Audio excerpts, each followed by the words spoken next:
Okay, I'll just show you how to delete a mobile from the Bluetooth audio system in this 2017 SKODA Yeti.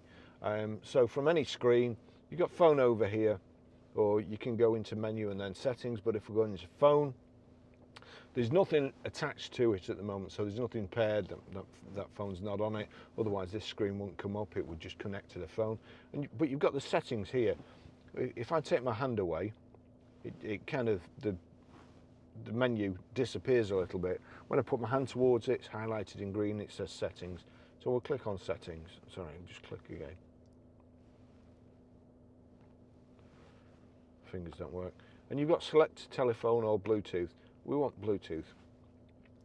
Then if you go down, you've got Bluetooth settings, Bluetooth visibility. It's not immediately obvious, but you've got paired devices here and find devices.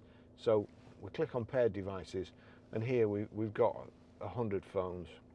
So, do you really want to connect? Delete. Delete. Do you really want to delete? Looks like David's had a few phones here.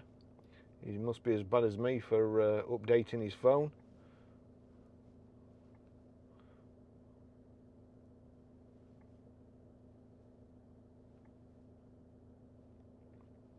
But that's it. Click on the dustbin. Do you really want to delete Barry's iPhone 13 Pro? Delete. That's it, they're all gone.